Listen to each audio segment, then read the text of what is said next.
High বন্ধুরা, তোমরা কেমন আছো? ভালো আছো? আমি তো ভালো আছি। হ্যাঁ, এই দেখো আজকে শনিবার, আমাদের নিরামিষ।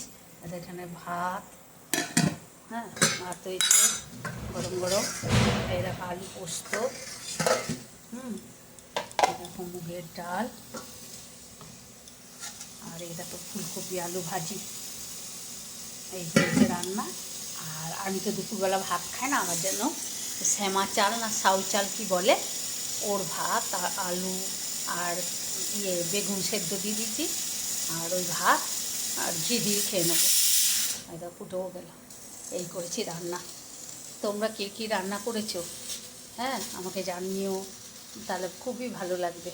আমার তো এই রান্নাই হয়েছে, যে মুগের ডাঁটাকে গাঢ় গাঢ় করে। আর খুব ভালো থেকো, সুস্থ থেকো, সাবধানে থেকো, আর আবার ব্লগটা ভালো করে দেখো। হ্যাঁ, আমার খুব ভালো লাগবে। তাহলে এখন আসি, tata, bye bye, see you.